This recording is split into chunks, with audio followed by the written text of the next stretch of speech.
शुभ प्रभात सभी को। जैसा कि सबसे ऊपर लिखा है अनुक्रमांक, यहाँ पर आपने अपना रोल नंबर लिखना है। अभी अगर आपके पास रोल नंबर नहीं है तो यहाँ कुछ नहीं लिखना है। नाम में आप अपना नाम लिखेंगे, संस्कृत में हिंदी में जैसे लिखते हैं वैसे आप। उसके बाद दिनांक लिखेंगे, यहाँ डेट लिखेंगे। आप आज की डेट की बात कर रहे हैं, आज की डेट लिखेंगे। अभिभावकस्य हस्ताक्षर, यहाँ आप अपने अभिभावक पेरेंट्स का साइन करवाएंगे। अब बढ़ते हैं हम प्रश्न नंबर 1 की ओर। यहाँ लिखा है अधोलिखित गद्यांश पठित्वा प्रदत्त प्रश्नानाम उत्तरानि लिखत। नीचे लिखे हुए गद्यांश को पढ़ करके दिए हुए प्रश्नों का उत्तर लिखो। जैसे हिंदी में आता है वैसे ही संस्कृत में भी एक पैसेज आता है जो आपने पढ़ा नहीं है, तो ठीक है। तो क्या है ये? पूरा सर्वे जनाः नीति धर्मपरायणाः आसन। पहले सभी लोग नीति धर्मपरायण थे। तेषां कृते चरित्रमेव सर्वोपरि आसीत्। उनके लिए उनका करैक्टर ही सबसे परे था। चरित्र होता है करैक्टर, करैक्टर ही सबसे परे था, मतलब सबसे बढ़ करके था। जो करैक्टर है वही सब कुछ है। सर्वे समाजस्य सुव्यवस्थायै नियमान् पालयन्ति स्म। सभी समाज की सुव्यवस्था के लिए नियमों का पालन करते थे। परम यदा नरैः, लेकिन जब मनुष्य द्वारा नियमान उल्लंघ्य, नियमों का उल्लंघन करके व्यवहारम आरब्धम, ऐसा व्यवहार शुरू हुआ। तदा प्रवृत्ति एवं, उस समय से ही भ्रष्टाचार से जन्म अभवत, भ्रष्टाचार का जन्म हुआ। भ्रष्टाचार से मूले लोभस्य प्रवृत्ति, भ्रष्टाचार के शुरुआत में मूल में लोभ की प्रवृत्ति। लोभाचा अनंत कहा, लोभ जो हैं वो बहुत सारे हैं। लोभ क्या होती है? लालच, है ना। अनंत कहा, बहुत सारे हैं। व्याधि ही, बीमारी। धनलोभिनः जनाः कस्याचित् लघुतरम् अपि कार्यं विना किमपि स्वीकृत्य न कुर्वन्ति। जो धन के लोभी हैं वो कोई भी छोटा सा काम भी बिना पैसे के नहीं करेंगे। अस्य परिपकारः भाषणेषु न अस्ति। इनका जो परिपकार है वो भाषणों में नहीं है। बोलते कुछ हैं और करते कुछ हैं। लोभस्य विकारस्य दूरकरणाय प्रयतनीयम। लोभ के विकार को दूर करने के लिए प्रयत्न करना चाहिए। ये न भ्रष्टाचार से अंतः भवेत्, जिससे भ्रष्टाचार का अंत हो। तो अब प्रश्न नंबर आपका पहला आ रहा है, आप सबसे ऊपर देख रहे हैं, यहाँ लिखा है पूरा सर्वे जनाः कीदृशाः आसन्। पहले सभी लोग कैसे थे, जो कि हमने पैसेज में बताया, पढ़ा, वैसा ही उत्तर आपने लिखना है। खा में लिखा है जनाः समाजस्य नियमान् किमर्थं पालयन्ति। लोग समाज के नियमों को किस लिए निभाते हैं, पालन करते हैं उसका। तो आपने यहाँ उत्तर देना है, ठीक है। अब उसके बाद है पूर्ण वाक्येन उत्तरत्। फुल सेंटेंस में आपने उत्तर लिखना है। क्या है? भ्रष्टाचारस्य अंतः कथं भविष्यति। भ्रष्टाचार का एंड जो कैसे होगा, भ्रष्टाचार का अंत कैसे होगा। घ में लिखा है भाषणेषु इत्यत्र का विभक्ति ही। भाषणेषु यहाँ पर कौन सी विभक्ति है? ऑप्शन भी दे रखे हैं आपको, इसी में से आपने चूज करना है कि इसमें विभक्ति कौन सी है, ठीक है। उसके बाद है हमारे पास प्रश्न संख्या 2। क्या है प्रश्न संख्या 2? यहाँ लिखा है बच्चों, अधोलिखितेषु वाक्येषु कर्तृपदम क्रियापदम च चित्वा लिखत। नीचे लिखे हुए वाक्यों में कर्ता और क्रिया को चुन करके लिखो। तो ये प्रश्न हमने पढ़ा होता है बुक में, तो आप उसी के अकॉर्डिंग आपने याद भी किया होगा, समझा भी होगा, तो आप यहाँ पर लिखेंगे। जैसे लिखा है संतः मधुर सूक्त रसम सृजन्ति। संत जो मधुर सूक्त और रस को बनाते हैं। तो कर्ता क्या था इसमें? संत। और क्रिया क्या थी? सृजन्ति। एक तो खुद कर दिया उन्होंने, बाकी वाले 3 जो हैं 3 मार्क्स के हैं, तो आपने यहाँ खुद भरना है। गुणज्ञेषु गुणा भवन्ति। गुणियों में गुण होते हैं, तो आपने बताना है इसमें कर्ता कौन सा, क्रिया कौन सी है। वैसे ही निर्गुणस्य प्राप्य भवन्ति दोषाः और पिशुनस्य मैत्री यशः नाश्यति। तो अब हम बढ़ते हैं प्रश्न संख्या 3 की ओर। इसमें लिखा है अधोलिखित प्रश्नाम उत्तरम एक पदेन लिखत। नीचे लिखे प्रश्नों का उत्तर एक पद से लिखो। एक पद होता है 1 वर्ड आंसर, आपने यहाँ देना है, ठीक है। तो क में लिखा है गुहायाः स्वामी कः आसीत्। गुफा का स्वामी कौन था, ये बताना आपने। फिर उसके बाद खा में लिखा है अद्य सर्वाणि कार्याणि केन साधितानि भवन्ति। आज सभी काम किससे खत्म होते हैं, किससे संपूर्ण होते हैं। गा में लिखा है स्वकीयम साधनम किम भवति। अपना जो सबसे मुख्य साधन है वो क्या होता है? साधन होता है रिसोर्स। हमारा हमारा मतलब हमारे बॉडी में सबसे इम्पोर्टेंट साधन क्या होता है, ये हमने पढ़ा था सदैव पुरुतो निदेहि चरणम में। फिर उसके बाद व्याधस्य नाम किम आसीत। व्याध का नाम क्या था? व्याघ्र नहीं, व्याध। व्याध मतलब शिकारी, शिकारी का नाम क्या था? तो अब हम बढ़ते हैं आगे प्रश्न संख्या 4 में। यहाँ लिखा है मंजूषा से पदों को चुनकर कथा पूरी करो। मंजूषा से शब्दों को चुन करके आपने कथा जो है वो पूरी करनी है। तो कथा क्या है, चलिए मैं आपको बताता हूँ। ये मंजूषा में वर्ड्स लिखे हुए हैं, आपने इसी के अकॉर्डिंग इस कथा को सुनना है। सुनने के बाद आपने इसमें भर देना है। तो कथा चलिए शुरू करते हैं। एकस्मिन बने एकः डैश आसीत। एक जंगल में एक डैश था। क्या था? ऊपर ऑप्शन दिए हुए हैं, उसमें से एक यहाँ पर भरा जाएगा। सा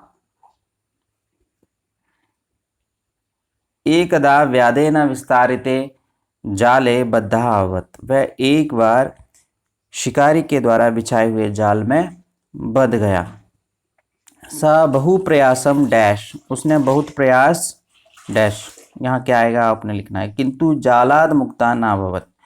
लेकिन जाल से मुक्त नहीं हुआ। डैश तत्र एक मूषिका समागच्छत। तभी एक चूहा आया। कब आया? तो यहाँ आपने ब्लैंक में भरना है। बद्धम व्याघ्रम।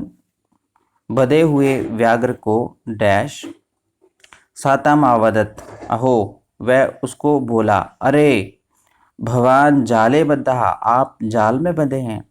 हम त्वाम डैश इच्छामि। मैं तुमको चाहता हूँ। क्या चाहता हूँ? यहाँ आपने भरना है। तत्श्रुत्वा व्याघ्रः डैश अवदत्। वह सुन करके व्याघ्र शेर बोला।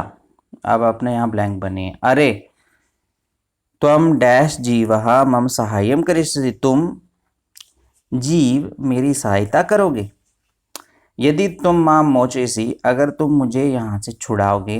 डैश अहम त्वाम न हनिष्यामि। मैं तुमको नहीं मारूंगा। तो आपने यहाँ खाली जगह में आपने कुछ भरना है, ठीक है, रिक्त स्थान में। उसके बाद है मुष्कः डैश चूहा। खाली जगह में आपने भरना है लघु दंते ही, छोटे दांतों के द्वारा, तज्जालस्य उस जाल का, डैश कृत्वा करके, तम व्याघ्रम वही कृतवान उस शेर को बाहर किया। उस शेर को उसने वहां से बाहर निकाला। अब है हमारे पास आगे प्रश्न संख्या 5। अधोलिखित प्रश्नानाम उत्तरम पूर्ण वाक्येन लिखत। नीचे लिखे हुए प्रश्नों का उत्तर पूर्ण वाक्य से लिखो। तो 2-2 मार्क्स का है ये। चंचलेन वने किम कृतम। चंचल के द्वारा जंगल में क्या किया गया। उसके बाद है वृक्षानाम कर्तनम कथम न्यूनताम यास्यति। पेड़ों का काटना कैसे कम होगा। आगे है खरनखरः कुत्र प्रतिवसति स्म। खरनखर कहाँ रहता था, यह आपने लिखना है इसका उत्तर। तो आगे प्रश्न संख्या 6 की ओर बढ़ेंगे। उदाहरणानुसारम कोष्ठक प्रदत्तेषु पदेषु चतुर्थी प्रयुज्य रिक्त स्थान पूर्तिम कुरुत। उदाहरण को देख करके कोष्ठक में दिए हुए शब्दों में चतुर्थी का प्रयोग करके रिक्त स्थान पूरा करना है। जैसे उदाहरण उन्होंने दे दिया, भिक्षुकाय धनम ददातु। भिक्षुकाय आपको ब्लैक ब्लैक दिख रहा है ना, तो आगे आपको जो ब्रैकेट है उसमें लिखा हुआ भिक्षुक। भिक्षुक का क्या बना दिया उन्होंने, भिक्षुकाय। वैसे ही आपने जितने भी यहाँ पर ब्रैकेट में लिखे हुए शब्द हैं इनकी चतुर्थी बनानी है, ठीक है। अहम डैश वस्त्राणि ददामि निर्धनम। रमेशः डैश अलम, ठीक है। रमेश का क्या बनेगा आपने बनाना है। पठनम रोचते, लता का क्या बनेगा वो आपने लिखना है, नमः, ठीक है। उसके बाद हम बढ़ते हैं आगे, प्रश्न संख्या 7 देखेंगे। प्रश्न संख्या 7 में लिखा है बच्चों, अपठित पद्यांशम पठित्वा उतरत। पढ़ा हुआ है या आप पढ़ा नहीं पढ़ा हुआ है, ऐसे पद्यों को पढ़ करके उत्तर लिखो। पद्य क्या है, यानी कि कविता या श्लोक क्या है। साहित्य संगीत कला विहीनः साक्षात् पशु पुच्छ विषाणहीनः तृणं न खादन् नपि जीवमानः तद्भागधेयं परमं पशूनां। ये श्लोक हमने पढ़ा है, उसी श्लोक से ये प्रश्न पूछे गए। पुच्छ विषाणहीनः का अस्ति, पूंछ और सींग के बिना कौन है। ठीक है, आपने उत्तर लिखना है।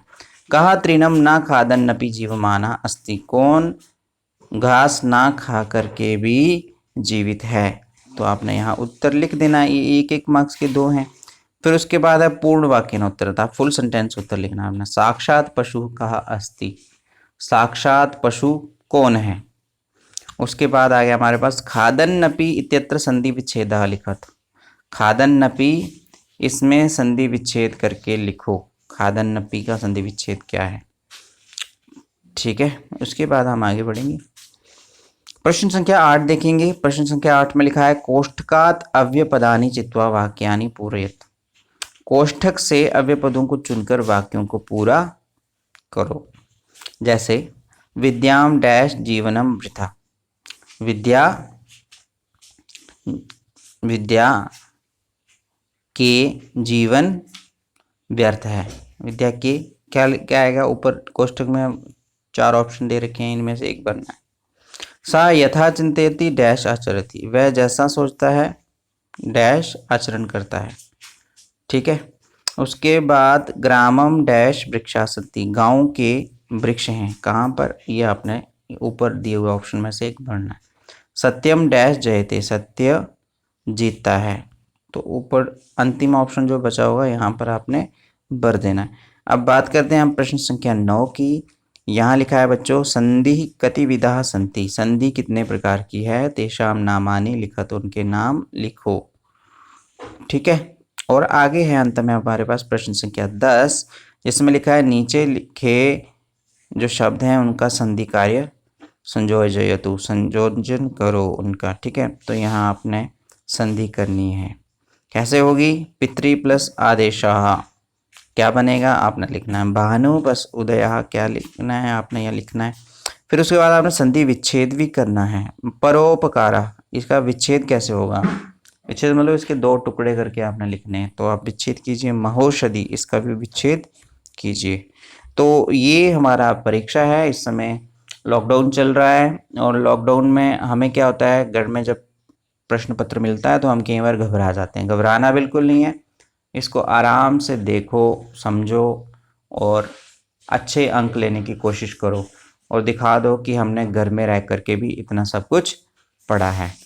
ठीक है, यूं ही पढ़ते रहिए और आगे बढ़ते रहिए। धन्यवाद।